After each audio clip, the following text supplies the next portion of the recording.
Amables televidentes, estamos en la entrevista de propuesta semanal. Tal como habíamos anunciado, nos acompaña el licenciado Ayman Jóvenes G. Cortiñas, es economista, es dirigente de la Fuerza del Pueblo, fue superintendente de Valores, Contralor de la República, superintendente de Banco, es un hombre con experiencia de Estado. Muy buenos días, Ayman Jóvenes, bienvenido. Buenos días, Ramón, gracias por darme nueva vez la oportunidad de dirigirme a tu público. Nos acompaña Ana Patricia Núñez Fernández, como siempre. Ana Patricia estará conversando a través de lo que le llaman el Fonpach, a través de la vía telefónica, pero ella también va a participar en la entrevista. Bienvenido al programa. Un gusto tenerte nuevamente. Mejor aún, entonces. Bienvenida y gracias también, Ana. Ay, más joven, no cabe duda que el coronavirus ha resultado en una crisis, en una recesión mundial que ya hay quien la está comparando con la Gran Depresión del año 29 y por supuesto de mucho mayor impacto de lo que fue la crisis financiera en el 2008, y República Dominicana no escapa a eso. Ya tenemos la cifra de que la economía a mayo creo que anda por menos 7.5 y todavía seguimos con una semiparálisis en la economía. ¿Cuál es tu evaluación del impacto económico y de ahora de una cuarentena? Un estado de emergencia adicional de 45 días que no sabemos si va a resolver o va a aplanar la curva de contagios. Fíjate, Ramón, un rasgo distintivo y creo que fundamental que distancia o diferencia la actual crisis sanitaria y económica del resto de las crisis, como la Gran Depresión del 29 o bien la crisis de los subprime en el año 2008, es que para aquellas ocasiones, bueno, pues se conocía de las causales que originaron esas crisis y obviamente se atacaron o se atacó. Pero en este caso, aunque se conoce la causal, que es el COVID-19, no se conoce cómo mitigarlo en forma eficiente o bien cómo pararlo a través de un medicamento o a través de evitarlo como es una vacuna. Y esa es la complicación que la hace distinta, ¿no?, en cuanto a la prolongación que pudiera tener esta crisis sanitaria, y obviamente eso se traduciría también en una prolongación de la crisis económica que ya padece no solamente el mundo, sino también la República Dominicana. En el mundo, bueno, pues ya los organismos internacionales sitúan que la estimación que se había hecho para abril del año 2020 ha sido reestimada hacia la baja, aún mayor, más pronunciada, tanto para Europa, la economía norteamericana, la economía de la región latinoamericana, incluso China, que ellos no se han atrevido ni siquiera a hacer una estimación con cierto nivel de certeza en el nivel más óptimo, más, previsible que ellos han podido identificar, es que estaría creciendo alrededor de un 1%. Pero luego el resto de las economías del mundo tendrían un desempeño negativo más pronunciado que el que se había estimado para el año o para abril del año en curso. Y para la República Dominicana, bueno, pues también está aconteciendo lo propio. Porque fíjate una cosa, Ramón, cuando se decretó la primera emergencia nacional para allá alrededor del 19 de marzo del 2020, las condiciones fiscales, incluso las condiciones monetarias y sanitarias, no estaban tan deterioradas o tan débiles como se encuentran hoy día, porque con la primera emergencia nacional la economía entró en una fase de coma inducido o hibernación, y esto provocó una contracción importante en el PIB que para los primeros 5 meses del año se está situando en menos 8.8%, pero también en la demanda interna, que se ha reducido hasta junio de este año en casi 13%, y eso también a eso se le adiciona la alta depreciación del peso dominicano respecto al dólar, que se está situando en alrededor del 10%, cuando el estimado fue de alrededor de 4.5% en el programa monetario. Pero también sucedió lo propio con la inflación.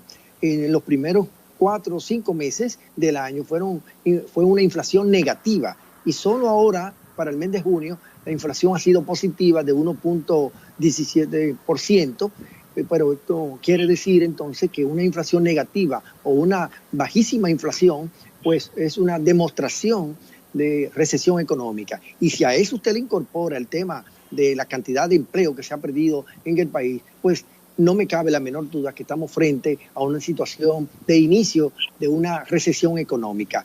Esta emergencia nacional, la primera que se tomó, provocó una serie de choques en la economía. Choque en el ámbito del riesgo de los instrumentos financieros de la República Dominicana en los mercados internacionales, a tal punto que para enero el riesgo, la prima de riesgo era de alrededor de 3.2 y hoy supera el 5, los 5 puntos. La depreciación monetaria supera el 10%. El déficit fiscal... Detente un momentico. Yo quiero que tú le expliques a los amables televidentes qué es la prima de riesgo. ¿Cómo no? Para el gran público quizás es un tema que no se maneja. ¿Cómo no? El ENVI, que es la diferencia de precio de tasas de los instrumentos del Tesoro norteamericano versus los instrumentos de las otras economías, en el caso dominicano de los bonos soberanos que colocamos en los mercados internacionales. Esa diferencia de tasa es lo que se le llama prima. Y esta prima ha ido moviéndose hacia el alza. Le decía que a principio de enero superaba alrededor del 3.2 y hoy supera el 5.3, 5.4. Por lo tanto, estamos frente a un aumento de la calificación de riesgo negativa, ¿no? Y eso es parte de los choques que ha recibido la economía dominicana. Y otro choque que ha recibido la economía dominicana... Perdón, Bajón, eso significa que si, por ejemplo, nosotros ahora vamos a los mercados de capitales, sale más caro. Por la colocación de los bonos, exacto, una mayor tasa de interés que la que disfrutamos en enero. Claro, y eso hace más alto el costo financiero del servicio de la deuda.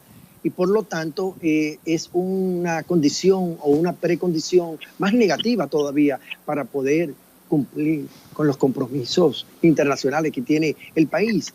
Pero también usted puede agregarle otros choques a la economía. Está el choque fiscal. Usted sabe que en el presupuesto el déficit fiscal de flujo de caja se rondaba alrededor de 2.2%, ahora se está situando sobre el 5%. Por lo tanto, estamos hablando de más de 3% de aumento del déficit fiscal. Pero lo propio también sucede con el choque en términos de las necesidades brutas de financiamiento y el choque en el aumento de la deuda pública externa fundamentalmente o la deuda pública total, que hoy día ya se sitúa sobre el 41% del sector público no financiero. Pero también hay otro choque que ha provocado la primera emergencia nacional que se dispuso en marzo, que tiene que ver con las reservas internacionales. A principio de enero, las reservas internacionales netas superaban los 10.000 millones de dólares. Hoy día apenas son unos 7.300 millones de dólares. Quiere decir que se ha reducido en más de 3.000 millones de dólares las reservas internacionales. Por lo tanto, Ramón, estamos hablando de que la economía dominicana ha recibido varios choques, un bloque de choques, ¿no?, negativos, y eso es lo que hace que la economía dominicana hoy día esté en una posición más débil que la que tenía cuando se decretó la primera emergencia nacional. Por lo tanto, esta segunda emergencia nacional que se ha dispuesto ahora en esta semana, y aunque no es total la cuarentena, pero sí es parcial, estamos entonces en una situación en la que la emergencia encuentra la economía más débil y por lo tanto la recuperación económica será un desafío mayor, especialmente para las nuevas autoridades que se van a instalar a partir del 16 de agosto de este año. ¿Y cuáles serían las medidas urgentes que debe de tomar el nuevo gobierno? Como dices tú, la economía va a encontrar la economía en una fase muy, muy débil. No sabemos si realmente la emergencia nacional va a producir el efecto deseado, que es aplanar la curva y empezar a bajar los contagios. Entonces, ¿qué hacer en un caso como el que se presenta ahora? Bueno, el tema de las políticas que se deben implementar a partir de agosto tiene que ir en dos direcciones, en la dirección monetaria y en la dirección fiscal. Pero ambas políticas tienen que superar la visión clásica del manejo de las políticas públicas, porque estamos frente a una situación de emergencia nacional, estamos frente a una epidemia mundial, una pandemia mundial y una epidemia local, que se traduce en que tenemos que agenciar una nueva normalidad en la economía. Y una nueva normalidad en la economía significa tener otro enfoque en el manejo de la política pública. Por ejemplo, en el campo de la política monetaria, ¿qué es lo clásico? ¿Qué es lo tradicional que se aplica? Bueno, disminución del encaje legal, alguna que otra disminución en la tasa de política monetaria, algunas facilidades para el sector financiero. Eso es lo clásico que se han estado tomando estas medidas en América Latina y en la República Dominicana. Pero una nueva normalidad implica tener otro enfoque monetario, en la que el enfoque monetario pase a ser una política expansiva, pero no solamente para los agentes económicos, sino también para el público. Y ahí viene lo de la nueva normalidad. Y una nueva normalidad para el público quiere decir hacer que el público tenga más dinero líquido. Por ejemplo, para el mes de junio, hasta el mes de julio, ahora mediados de julio, la base monetaria restringida se sitúa en alrededor de 69.000 millones de pesos. Es verdad que está un poco más elevada que la que corresponde con el programa monetario, pero se requiere aún todavía de mayor liquidez en el público, ya no en los agentes económicos, para que el público pueda disparar el consumo a partir de una nueva dotación de ingreso monetario, que lo sitúe, yo he calculado, en alrededor de 75.000 millones de pesos para 275.000 millones de pesos, para este tramo, 275.000 millones de pesos de la base monetaria restringida. De tal manera que la caída abrupta que ha tenido la demanda interna, que ronda el 13% según mis cálculos, pueda recuperarse y la economía dinamizarse por ese lado.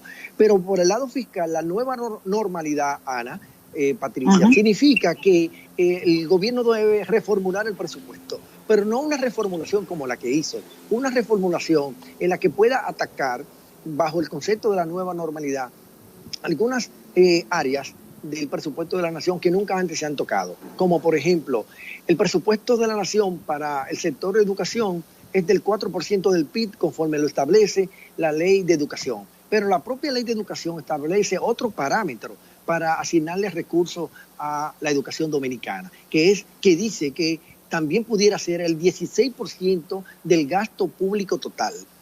Y es verdad que la ley dice que se debe seleccionar el mayor, pero en este caso, de una situación de emergencia como la que vivimos, y como el sector de educación prácticamente está paralizado y no podrá recuperarse en lo inmediato, pues entonces este sector no está necesitando los recursos que le provee el 4%. Y yo planteo que se le asigne el 16% del gasto público total que contempla la ley, también de educación, de tal manera que pueda liberar recursos y esos recursos dirigirlos o redirigirlos hacia el sector salud en la República Dominicana. Yo quiero que ustedes sepan que el sector salud en los primeros 6 meses de este año 2020 prácticamente ha recibido la misma cantidad de recursos que recibió en los primeros 6 meses del año 2019.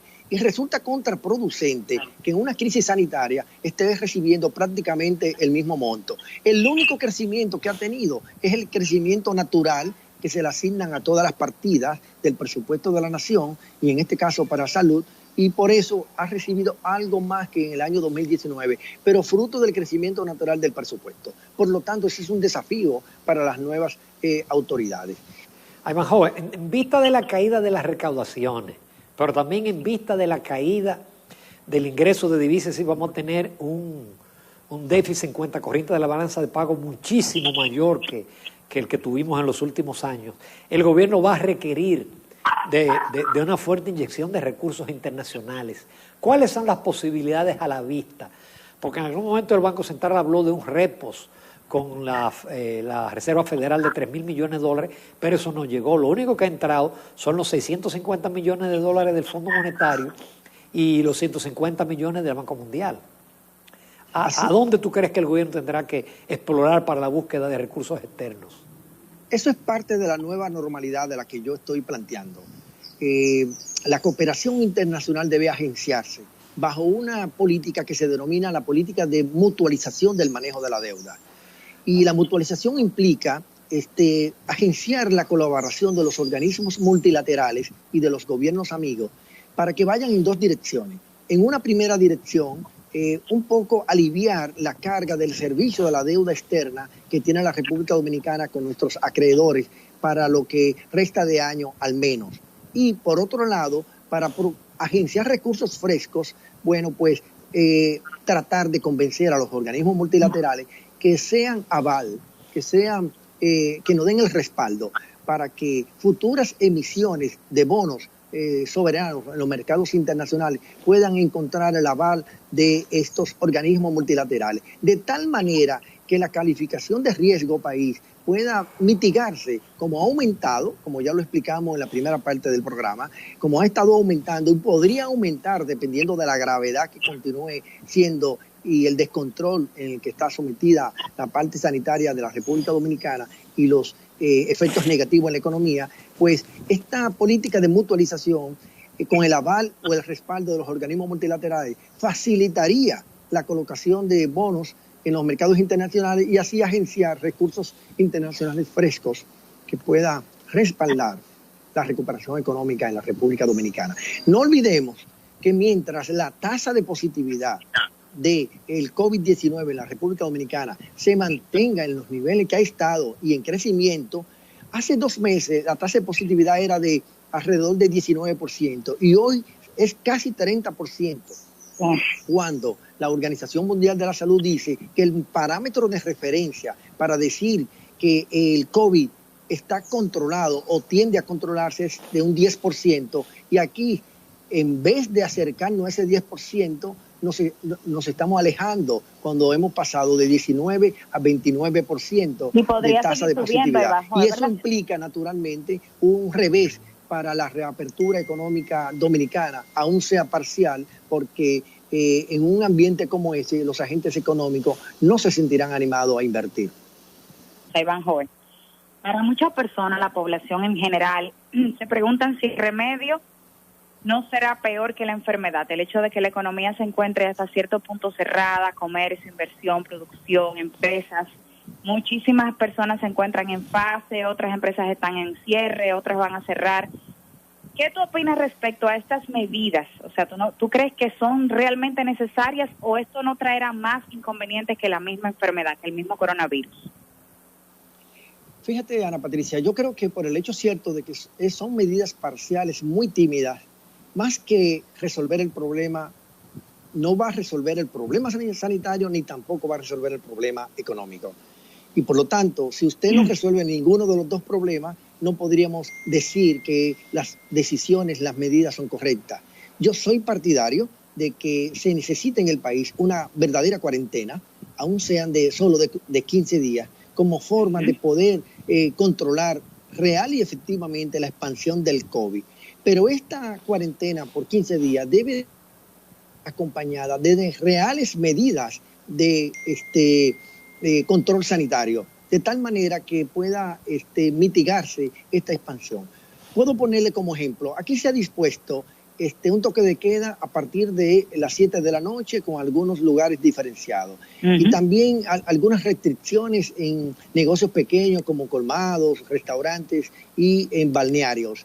Pero resulta que a la República Dominicana puede entrar cualquier ciudadano del mundo, incluyendo un dominicano, por nuestras fronteras aéreas, marítimas o terrestres, y no se le pide ni siquiera un diagnóstico, una certificación de negatividad del COVID, como lo han hecho otros países. Y estamos hablando de que se está tratando de propiciar una turístico. Por lo tanto, una medida parcial tan tímida como esta, pero además ante la ausencia de el uso de mascarilla en forma generalizada provista por el gobierno a los sectores de bajos ingresos, esto posibilita la expansión del COVID y por lo tanto retrasa la recuperación económica. Yo pienso que si el gobierno dominicano dota al país de mascarilla a todo el mundo y al mismo tiempo profundiza la cuarentena y profundiza las medidas, perfectamente puede pasar a una etapa de penalización de quienes no puedan cumplir y observar estas medidas. Como por ejemplo, las empresas que no cumplan con el protocolo, bueno, se les sanciona en la dimensión que requiere, que no cumpla con las medidas, habiéndole provisto de mascarilla y de otros medios de información, pues que se le multe. Y si está recibiendo, por ejemplo, alguna ayuda del Estado, que se le suspenda. Solo con la penalización la gente va a reaccionar en una situación como la que estamos viviendo en la República Dominicana. Y naturalmente uno abogaría que si hay tanta publicidad en el Estado Dominicano, esa publicidad se haga a favor de la orientación, de la educación en torno al comportamiento que deben asumir los ciudadanos dominicanos frente al manejo del COVID-19. De no ser así, pues seguiremos teniendo más COVID, más epidemia y menos recuperación económica, o al menos más dilación en la recuperación económica. Y lo estamos viendo. Antes de la desescalada, la tasa de positividad era de 19% aproximadamente. La cantidad de fallecidos era alrededor de tal vez 600, 700 fallecidos. Y el número de 20.000 o 20.000, tenemos casi 60.000 contagiados y una tasa de positividad de alrededor del 30%. Entonces estamos frente al fracaso de la política sanitaria. Y si ha fracasado, pues hay que revisarlo. Hay que revisar todo lo que se ha implementado, aún dentro de la lógica de que se entienda que lo que se ha aplicado es bueno o es malo. Hay que revisarlo y hay que dotarla de nuevas acciones que permitan mitigar este problema. De lo contrario, no tendremos recuperación económica en lo que resta de año. Yo siempre he dicho, Evanjoe, que el momento ideal para haber cerrado el país 14 días fue a finales de marzo o comienzo de abril. Y hubiésemos resuelto el problema, pero el problema viene es que el gobierno manejó la pandemia con criterio electoral, prolongarla lo más posible para que no hubiese elecciones y muchas dádivas, y por eso yo culpo muy especialmente al gobierno por esa situación, y también, ¿por qué no?, a la parte del pueblo dominicano que no quiere someterse a una disciplina. Pero yo quería pasar ahora por un momento a la parte política, a la parte de tu partido, la Fuerza del Pueblo, que bueno, si no logró lo de clasificar para ir a una segunda vuelta, por lo menos es la segunda bancada en el Senado de la República, tiene 6 o 7 diputados, en fin, ¿cómo se visualiza el futuro de esa organización y qué podemos esperar de ese primer Congreso Juan Bosch anunciado que va a ser del 6 de noviembre al 27 de febrero? Justo el anuncio de la apertura del primer Congreso, yo diría que constitutivo, Juan Bosch, de la Fuerza del Pueblo, es una señal de la certeza en la que nos estamos manejando. Nosotros muy pronto pasaremos a ser el principal partido de oposición de la República Dominicana, luego de estar en el número 18, ¿no?, en la boleta presidencial. Ya estamos en la número 3 y pasaremos en términos reales, a ser el principal partido de oposición. Y lo seremos, primero porque tendremos una bancada compacta, lejos de atomizarse, contrario a la bancada del viejo PLD, que en el tiempo se atomizará, porque van a haber divisiones, renuncias, no solamente de dirigentes, sino también de autoridades electas que van a estar ingresando a la Fuerza del Pueblo, y eso va a fortalecer a la Fuerza del Pueblo. Y entonces, con las líneas de política nacional, de política organizativa, de la estructura organizacional de la Fuerza del Pueblo, pues no me cabe la menor duda que la Fuerza del Pueblo se va a constituir muy pronto en una opción de poder real para las elecciones del 2024, y haremos una oposición como debe hacerla un partido de oposición, velando por los intereses nacionales, criticando las acciones que cometan el gobierno y hasta proponiendo en el caso que sea necesario.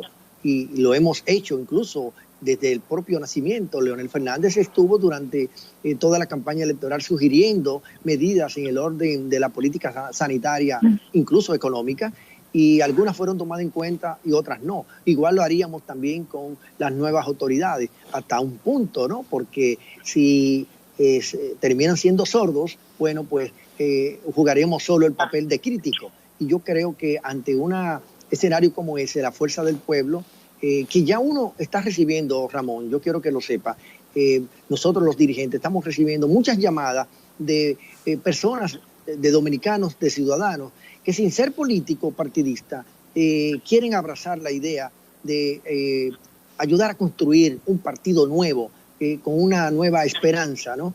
Y que no lo hicieron ahora en esta coyuntura porque entendían que el partido de Luis Abinader, que salió electo, el Partido Revolucionario Moderno, pues era el que le facilitaba más el poder salir del gobierno de turno. Y por eso canalizaron sus intenciones de voto y lo hicieron real en las elecciones del 5 de julio. Pero eso solamente fue una simpatía realmente. Esa simpatía parecería que está inclinándose hacia la fuerza del pueblo y nosotros vamos a saber canalizarla, ¿no? Debidamente, porque va a ser un partido que se va a construir sobre la base de darle una real participación a la juventud y a la mujer y a las nuevas ideas que tengan los dominicanos que estén interesados en la política nacional. Juez, seguirá la fuerza del pueblo, me imagino, trabajando con miras a ser una opción de poder en el año 2024, ya que la situación que va a heredar el PRM, de no ser manejada de forma correcta, que esperamos que sí, pues nada, podría traer cambios y reversos a la política, ¿verdad?, del momento. Definitivamente que sí. El PRM tiene un gran desafío como partido de gobierno. Tendrá que demostrar que no es el PRD de antes, porque como sabemos, el PRD de antes sabía ser oposición, pero no sabía ser gobierno. Y entonces el PRM tiene ese gran desafío de demostrar que pueden hacer un buen gobierno, ¿no? Y no solamente ser un buen partido de oposición, porque de ser así, pues muy pronto quedaría descalificado y entonces la proyección positiva que pudiera tener la fuerza del pueblo solo por el acción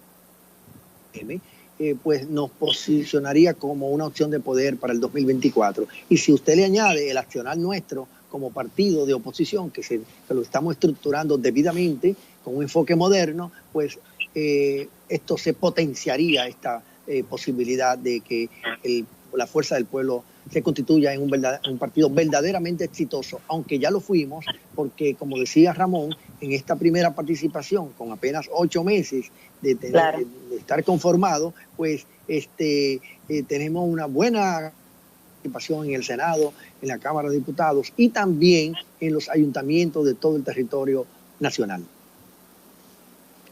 Pero además el PLD va camino a extinguirse. Yo publiqué un artículo el jueves que se tituló Un paralelo entre Miguel Vargas Maldonado y Danilo Medina. Es decir, Miguel Vargas Maldonado heredó un partido grande y ahora se volvió un partido minúsculo en estas elecciones.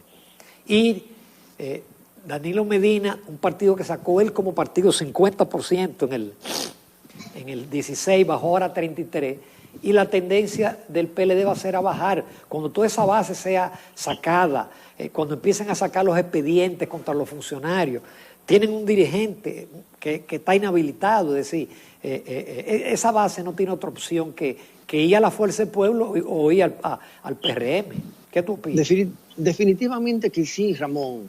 El futuro del PLD es incierto.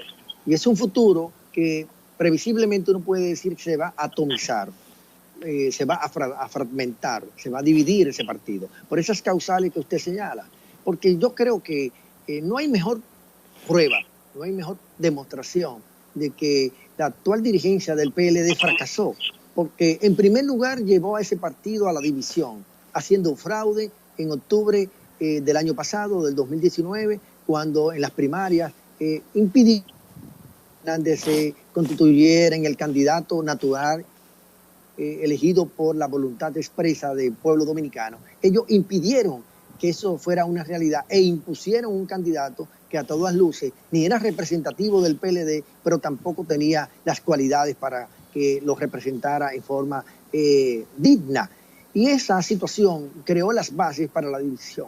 Esa división dio como resultado esta derrota electoral que ha sufrido el partido de gobierno, en la que en el 2012 esta actual cúpula del PLD recibió un gobierno y un partido, ¿no? Fortalecido, ganando en primera vuelta y con mayoría absoluta en el Senado y en la Cámara de Diputados. Y hoy día este partido pasa a estar derrotado yo creo que es importante recordar, para que a mí no se me olvide, Ramón Núñez, que la actual dirigencia del PLD, y particularmente el presidente de la República, ha sido el causante de las dos grandes derrotas que ha tenido el PLD.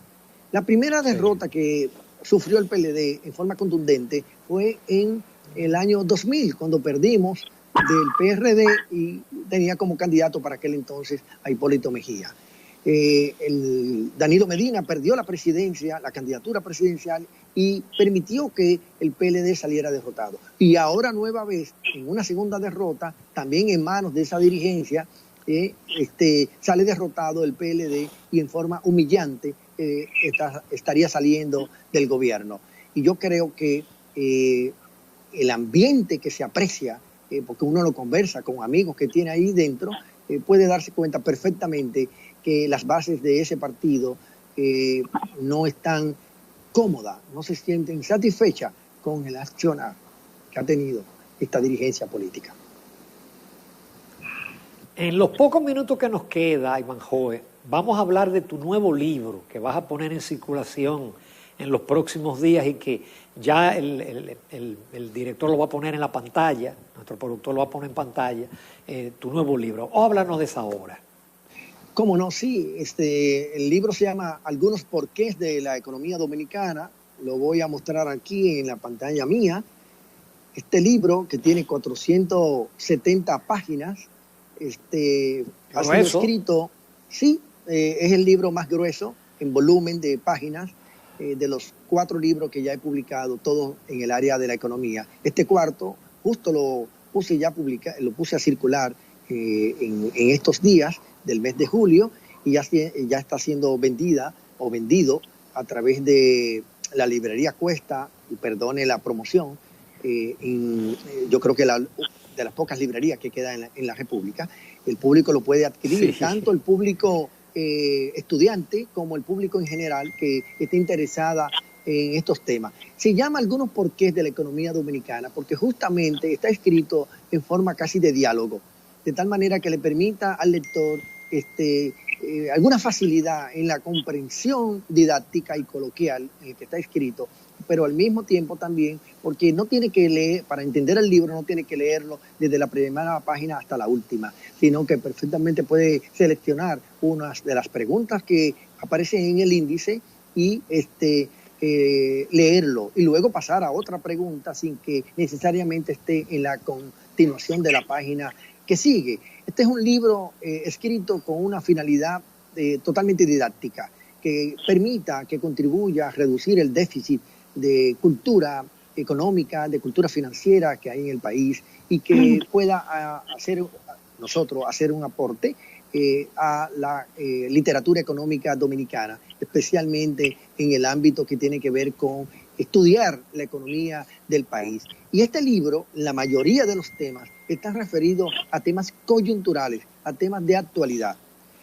Por lo tanto, el público, cuando lo esté leyendo, perfectamente podrá sentirse cómodo porque lo que está leyendo, de seguro que lo ha vivido o lo está viviendo, porque son datos frescos que manejo aquí en este libro, y yo espero que tenga la acogida que ha tenido también mis otros libros, ¿no?, que ya son 4. El primer libro se llama Hechos Monetarios y Fiscales, el segundo, Casi todo sobre la economía dominicana, el tercero, Falsabilidad en la economía dominicana, y este cuarto, que es Algunos porqués de la economía dominicana, que es mi cuarto libro, como decía, y que ya está en venta.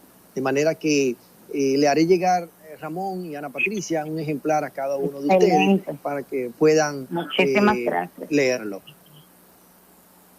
Muchísimas gracias, Ivanhoe. Muchas gracias por tu participación, como siempre, brillante. A ustedes las gracias por darme la oportunidad de dirigirme al público que siempre los ve los domingos, y siempre presto para otra oportunidad cuando ustedes lo consideren.